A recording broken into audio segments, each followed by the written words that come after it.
And this is where we start getting into the meat. Yes, It's meat time. we've been building to these next 4 episodes. Mm. Been laying the groundwork to help people understand Yeah. this is what they got to understand. This Yep. is this is it. The thought hit me this morning. If there's anybody who is struggling with any relationship, this is it. This is where they can certainly start Oh, any relationship. the key word today is freedom. Oh. Freedom. Freedom leading you to the path of peace. Fundamental number 1. Right. Uh, all the fundamentals, everything is built on fundamental number 1. Yep. And I've always told people, I could just tell it to you, and you'd be like, yeah, I got it, and you'll know exactly what I'm talking about when I finally say it. Sure. But to get to an understanding of what it is you already know, I've always found that to be best done through an illustration. And so, do you want to play the game, pretend like you don't know fundamental number 1, and I have no idea what you're talking about. so the example I always use, primarily because I can't come up with any other good examples, Yeah. I'll give variety to my life. Mm-hmm. But if I were a bundle of nerves standing here talking to you, and I was, very nervous and anxious, and I kept glancing towards the door and up at the ceiling and listening furtively, and I finally said, "I am so sorry. I'm distracted because the weather guy said it's supposed to rain this morning, and I left my window down out in the driveway, and I just hate it when my car seats get wet. You know what I mean? And you got to sit in it, and it stinks." Okay, I'll shut up. We're doing a podcast here. This is just these guys. I'll forget about the rain and my car window, and I'll focus on the podcast, Mike. Okay. So, what were you saying? Was that thunder? Oh no! You know what? I'll shut up. I'll forget about it. I said I'll forget about it. No. Now, after about 15 minutes, you would call a break to the podcast and tell me to go do what?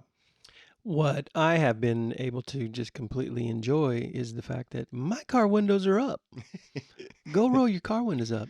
So, notice you said go roll the car windows up. Mm-hmm. Really important question for the audience out there who happens to agree with Mike that Lance should go roll his car windows up. Answer this question. I'm going to leave a pregnant pause because I want you to think. This is a serious question. It's going to sound stupid. It is very serious. You said go roll your car windows up. Why didn't you tell me to go stop the rain?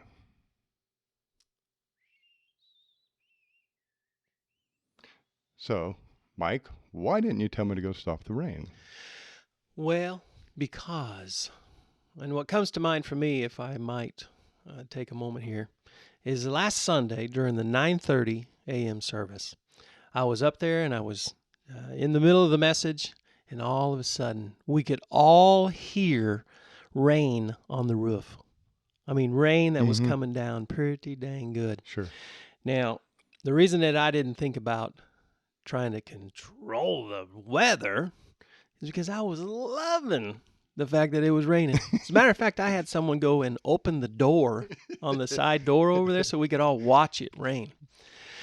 But if we were sitting there and we didn't want it to be raining, we would be praying that God would stop the rain. And in an attempt to control God and control the weather, that would be our thought. Instead of just accepting that it is what it is. And if I need to go roll my windows up, I'll go roll my windows up. I'm controlling what I can control. So you don't run out and try to stop the rain because you can't Stop the rain. You can't control it. Nope. And this is the thing, you believe that. If you walk outside and it's 120 degrees, you don't start looking for some way to turn the temperature down to 74. Right. Right. You make sure your air conditioner is on in your car. You go back inside. You change your plans, but you don't try. My car windows are down and it's beginning to rain. I run outside and roll the car windows up because I can't control the weather. Now, here's the deal: is the listening audience right now is thinking this is really dumb Yeah, how discussion. elementary and stupid is this? But this is the point. There are 5 things in this world you absolutely cannot control any more than the rain. Mm-hmm. And that is fundamental number 1. You can't control the past. Yep. You cannot change what has already occurred. You can't control the future. Yep. We can't even predict the future. Who would have predicted Trump? Who would have predicted the whole Dylan Mulvaney thing or whatever his name is? Right. You can't. What's the stock market going to be doing this time next year? On July 28th at 6:30 p.m., you are going to be at the Quick Trip. What? You can't predict the future, let alone control something that has not yet occurred. Yep. 3 more. You can't control what other people think. Now we got a problem. How many arguments have you been in where you're telling the other person, God, if you would just understand? Mm-hmm. You can't control how other people think. Yep. You can't control what other people do. Would the jails be filled if we could control people's behavior? No. Don't you think as a society we would eliminate a crime or 2? Mm-hmm. And you can't control what other people feel. Well, then this is going to take a little bit of shifting in how we think. How many sad love songs have been written because she lost that loving feeling? Yeah. Baby, come back. Yeah. We absolutely, it is 100% impossible to control the past, the future, what others think, do, or feel. That is the rain. Yep. Now, Yep. have you knew this? You know that. I'm not telling you anything new, Mm-hmm. but this is usually where we quit and go off and sulk. But here's the deal. Let's take it to the next level. Yeah. This is where it gets good. If you can't control those 5 things, what can you control? Mm-hmm. The present Yeah. and the present only. What happens 5 minutes from now, how the traffic goes, and what happened 3 seconds ago, you have zero ability to control anything other than this 1 second we are currently experiencing, this moment. Yep. And inside this moment, we have the power to control what we think, what we do, and what we feel.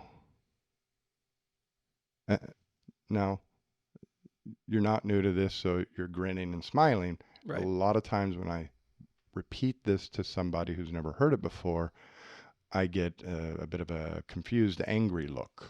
Right. Yeah. You control what you think, what you do, and what you feel. And as they begin to look at me a bit angry, I begin to nod my head yes and say, I am saying that if you're depressed, if you're anxious, if you're angry, it's your fault. Yeah, and that right there is the boom statement, and quite possibly the most offensive statement in the whole book, and maybe that anyone who is suffering from trying to control what they don't and not controlling what they do is going to have to be confronted with, is the reality. And that's, yes, it is a confrontation, because Absolutely. all our lives, we don't recognize this. We don't believe it. And all our lives, we're pointing to other people. We're pointing to the past. That those are the things that are causing. But just a moment ago, I said we don't control what other people think, what other people do, what other people feel. And you are nodding your head, and everybody nods their head with me. Nope, it's not my fault. They want to feel that way. That's up to them. They are saying the same thing about us. Mm-hmm. Yep. So if they can't control me, if they can't control how I feel, who controls how Lance feels? Lance. So, Yep. yes, I am saying that if you're depressed, you are creating it. If you are angry, you are generating it. If you are anxious, you're bringing it on yourself. But as confrontive and as rude and as hurtful as that message may sound, it is the best message anybody can ever get. Absolutely. It's a whole lot better than, well, I'll just give you a pill.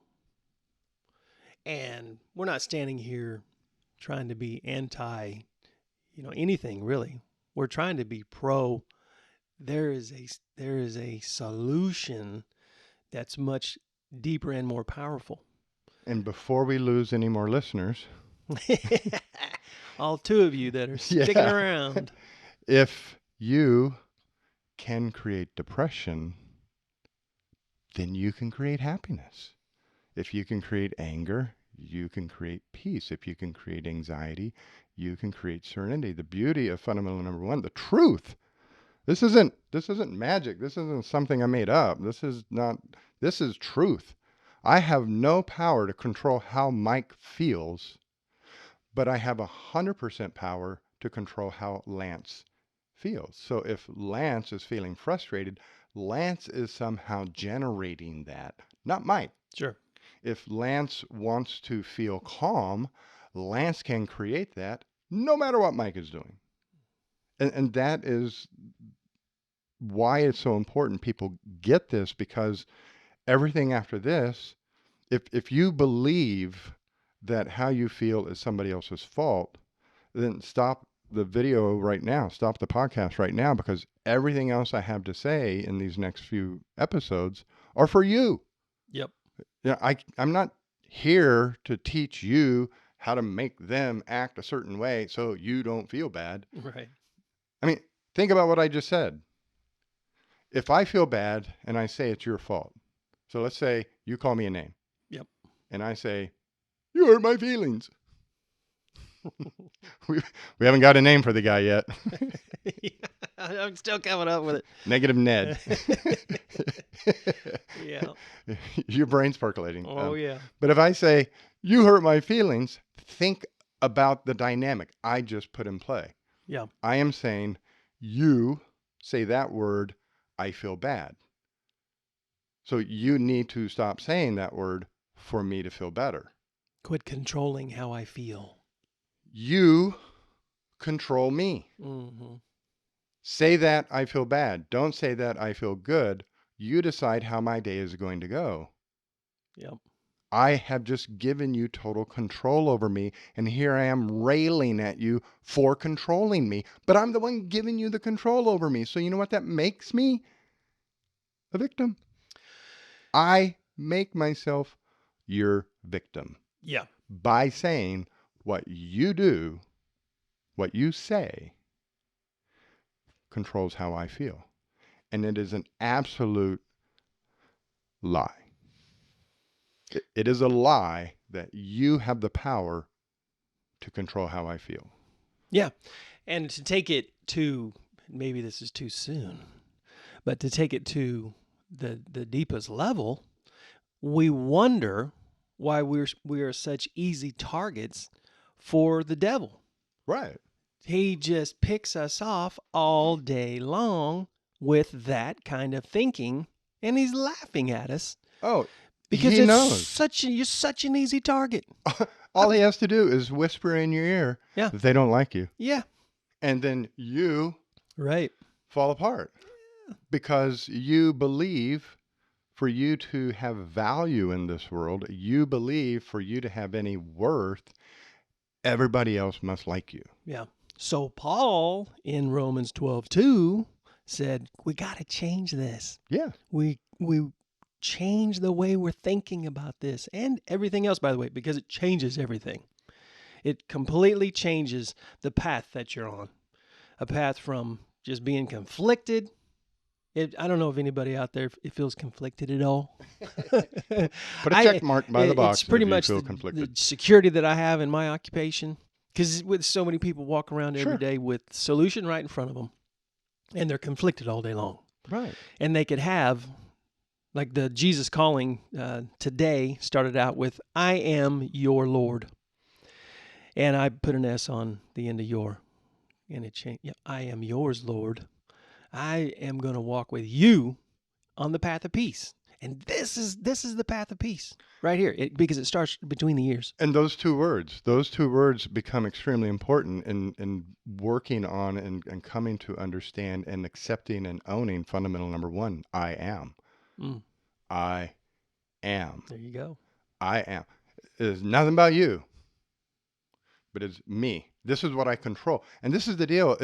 If I'm out there, if I said, hey, I got to go take care of this, and I run outside, the rain's going, my window's down, and after 5 minutes, I'm not back yet.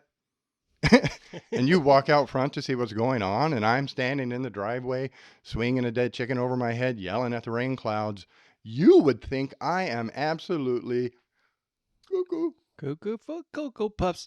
Because the reason that you think I'm crazy is because you see I am trying to control something I have absolutely no way of controlling. Yeah. You see me making myself absolutely crazy out there. So extended over if I am focused on changing what somebody else thinks, if I am giving people that power over me, that what they say or how many likes I get, or whether they do this or do that, if I am focused on things I have no ability to control, I am making myself crazy.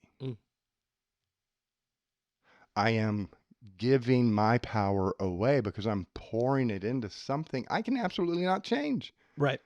And this is the crazy thing. While I'm pouring my energy into trying to change somebody else or some situation, I am powerless over the things I have control over. And so the beauty of this message, the truth, is just understanding it. It's not a message, but coming to understand this truth that I have only the ability to control this moment in time, what I'm thinking, doing, and feeling. Now, if I put my attention over here and pour my energy into changing these things, I become powerful. Mm-hmm. And so regardless of the situation, regardless of what that person in the third row thinks or says, I exert my power over me, and now I become powerful. Yeah. Yep. Mm.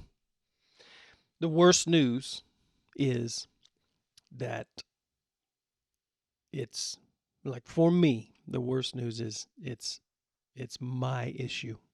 This is my deal. The best news is this is my issue. Right. This is my deal. And I control me. I control me. And then that gives you a lot more time to not worry about the future and not be fretting about the past, to live in the moment. And again, so a great assignment, I believe, would be this: to listen to this episode. Is this going to be 15? I think it's 15. Episode 15. Okay. So listen to this. Yes. Where we're talking about fundamental number one. Listen to this. Read chapter 1. Go back and listen to this. And then go back and read chapter 1. And then come back and listen to this. And then read chapter 1. And by chapter 1, you mean? Well, fundamental number 1. Okay. The chapter on fundamental number 1. number 1. Yeah. Yes. Sorry. And because the way we have been thinking is so ingrained that once you begin to get it, you'll begin to see how many times we violate it. I mean, all day long. And then once you start to understand the times that you're violating it and you quickly stop and you shift it, it changes. I'm telling you, it changes everything. And I'm still working. I'm a work in progress. No, keyword freedom. Absolutely.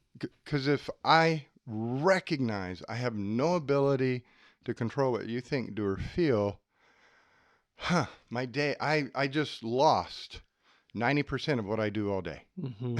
Yeah. It's like I worry about the traffic. I'm mad about the guy at the grocery store. I'm what the house payment's going to be. I'm focused on so many things I have no power to change. Yeah. And once I recognize I can't control those things, I relax the grip. I lean back. What am I going to do now? Yep.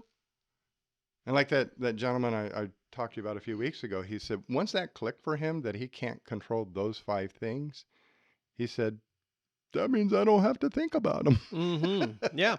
I watched another gentleman who was obviously working through the book and probably working with you. I watched him walk through a scenario with it was an example of he and his daughter where she had wrecked a car. And he just told about how it would have been handled this way, but instead I thought about, okay, I helped her even. What do we control? What Yeah. can we do? And he was so calm telling the story. It was amazing. And it's just one of those things that once the light bulb, starts to flicker, and then once it really, starts to shine, it I feel like I'm talking about Jesus or gluten right now, but I really am talking about Jesus. It changes everything. Oh, it does. It does. And I- Jesus, why are you trying to get that speck of dust out of your brother's eye right. when you got a big old log in yours? Yep. How many times does it appear in the New Testament? You do you. Yep. As far as it be to you, be Right. in conflict with nobody. My favorite scripture that illustrates this, and again, you got to remember, Jesus taught the Old Testament. Right. So the wisdom he was bringing to the world was the wisdom of the Old Testament. And in Proverbs 23:5, we're going to guess. Mm-hmm. I'll correct that later. Yeah. But in Proverbs, it's just so powerful. I don't even know how I found it. It was divine intervention that I found this sucker. Cool. Because there's like so many millions of those Proverbs. Right. But it says, a man without self-control is like a city who's been broken into and walls laid asunder. Yep. So if you're not studying the Bible, if you're just reading it, Mm-hmm. you're like, I don't know what that meant, and you move on. Right. But if you slow down and break that sucker down, so back in the day, because Wichita ain't got no wall around it. Right. Back in the day, city built walls around themselves to protect the people from outside attack. Yep. And if you had good walls built around your city, you were safe from outside attack. But if the walls came down, then suddenly you became vulnerable to outside attack. Yep. And so he's likening a man without self-control Yep. is vulnerable to outside attack. Now, we in fundamental number 1 violators, we in the real world, everybody out there listening right now, we are completely focused on outside attacks. Mm-hmm. Yeah. What did they say about me on Twitter? What is it on Facebook? Who did she gossip? What did my boss think? What's going to happen? Yeah. I mean, it's focused on, but allowing. We're allowing the outside attacks because our walls are down. And our walls are down because We are trying to control the wrong thing. We don't have self-control. Right. And that's in the world, if somebody else is saying something bad about us, we go try to control them.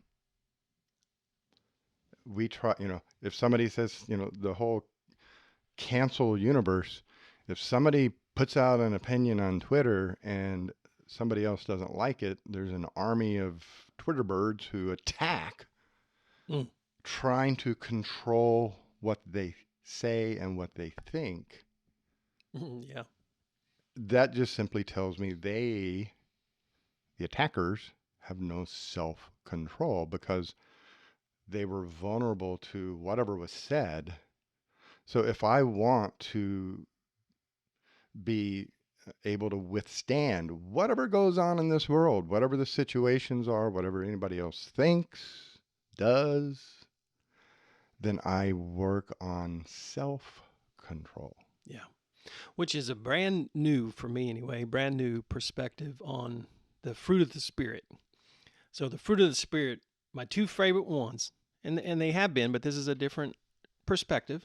This is a different view, and I like it. Starts out with love, and then you go, and I don't think it's one and is more important. That's not a list of first, second, third, fourth, but they're all love, joy, peace, patience, kindness, goodness, faithfulness, gentleness.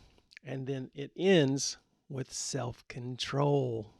And so the bookends are love and self-control. And the self-control is, listen, you can have all these things, but you got to have that self-control. You got to control what you can control and have your walls up. Because it's also, I believe, as much as anything, it's to keep what's good in, what's bad out, and what's good in. Well, and if you think about fruits of the Spirit, can I give you something to think about? Absolutely. If I wanted oranges, what kind of tree would I plant? An orange tree? Not an apple tree? Orange tree? Okay. So if I want oranges, I plant an orange tree, right? Mm-hmm. So I go out in the backyard, dig a hole, stick the tree in the ground, cover it up. Where are the oranges? I don't see them. Where are they at? Where are my damn oranges? I'm out there shaking the branches. What do I got to do to get you to make a damn orange? What do I got to do for this orange tree to produce an orange? Nurture it. And nurture be patient. Nurture the orange, nurture the branch. No, the tree. Nurture the ground. Nurture the tree, the roots. Yeah. So I nurture. What the heck does a root have to do with an orange hanging off that branch? See? Yeah. I nurture the roots, I nurture the tree, and the byproduct of my nurturing the tree, boom, there's a fruit. If I don't nurture the tree, the roots, if I don't give it good soil and fertilizer and nutrients, if I don't nurture the roots and the tree, there's no orange. But if I take care of the roots and the tree, then the orange just naturally appears. The fruits of the Spirit. So the fruit of an orange tree is orange. So if I nurture the orange tree, I naturally get oranges. So the fruit of the Spirit. So I don't try to develop patience. That's me yelling at the branch to spit out an orange tree. I don't try to develop self-control. That's me yelling at the branch to spit out self-control. I nurture the Spirit. Mm-hmm. And this circles us back to self-control. Yeah. If I want to be invulnerable, if I want to be safe, if I want to be able to withstand any attack that goes on in this world, I nurture my spirit. The Spirit, the Holy Spirit. I nurture the Spirit inside me. And then the fruit of my nurturing that Spirit, love, joy, peace, patience, kindness, goodness, self-control. Yeah. So it all comes back to fundamental number one. I don't, if I want to feel safe, I don't nurture your spirit. Right. Yeah. You're not acting loving. Mm-hmm. I need to change you so you can be more loving. Then I'll feel loved. It doesn't work. That's me yelling at the branches, yelling at the rain. I want oranges. You need to start raining on this tree for me. No, if it's not raining, I go get a bucket of water and pour it on the tree. Yep. What do I control? Yep. Nurture the spirit, me, the spirit inside of me, the Holy Spirit. I'm a spirit. Yep.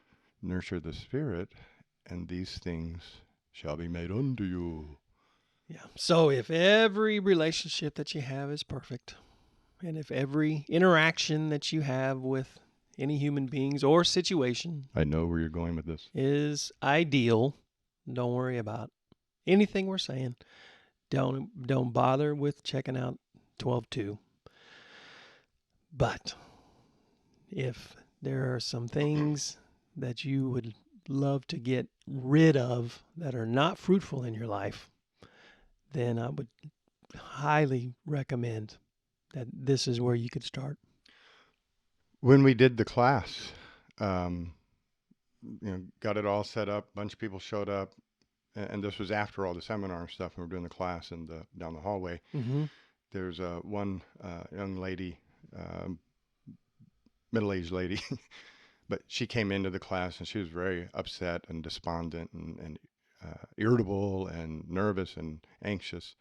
And she was, like leaning in, that intense look as I was talking that night about fundamental number one. And I'm gotten used to the carp look, that when I bring something to people they didn't know or didn't understand. Yeah. I get that. Right. The just blank look, and they look like a fish. They look like Dory. Yeah. Huh? Well, I got that look from her. And the next week she came in and I looked over and she was sitting back. She had her hands crossed her knees, and her shoulders were relaxed and her face was relaxed. And I'm setting stuff up and getting ready for the class. And I hear her talking to somebody else who came and sat down near her. And she said, it's all good now. I can't believe that for so many years I've been in such turmoil, when the truth is I don't have the power to control anything else other than me. And she said, and that's when my ears perked up. I'm like, whoa, she caught it. Mm-hmm. First crack out of the box. And I was listening to her. She said she went home and her roommate has a 19-year-old daughter who's been running wild, and her roommate's been really worried and upset about a lot of different things. And she said, I sat her down and said, look, you can't control her. And she said her roommate sat back, stiffened, and she said, but what you can control is how well you live and whether or not you're ready to help her whenever she's ready to ask for help. Once you start to get fundamental number one, it frees you to live in peace and freedom and harmony, and to become prepared to deal with anything that's going on in life. Yep. There's freedom in fundamental number one, and it will allow you then to understand and utilize fundamental number 2, 3, and 4. Yeah. But if you don't get fundamental number one, Right. if you don't get number 1, 2, 3, and 4 will not make a lot of sense. Yeah. We're like the teacher on the Peanuts.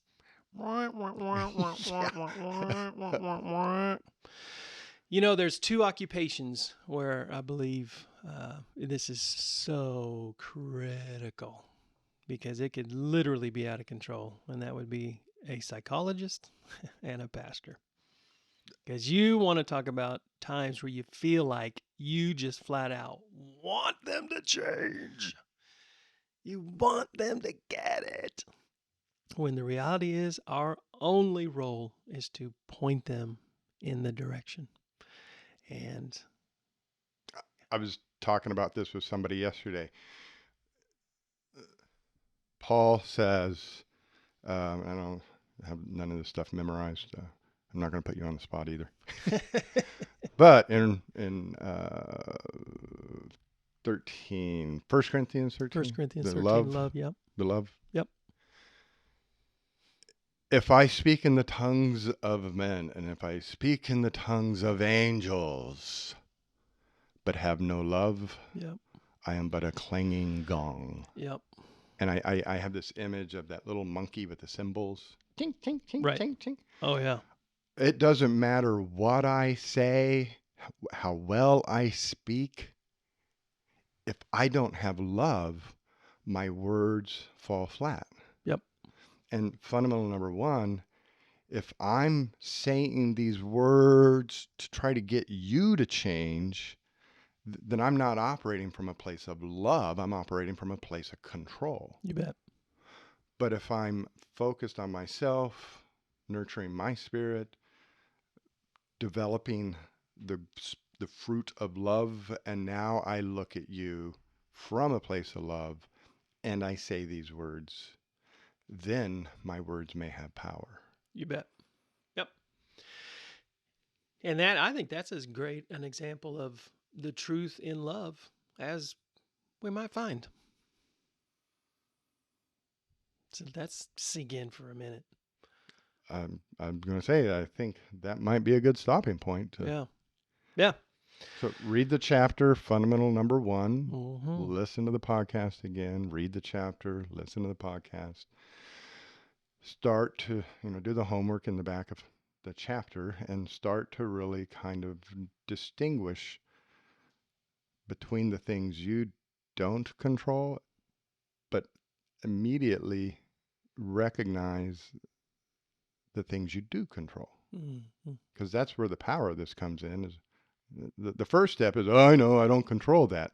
The second step, the powerful step is, but I do control this. Yep.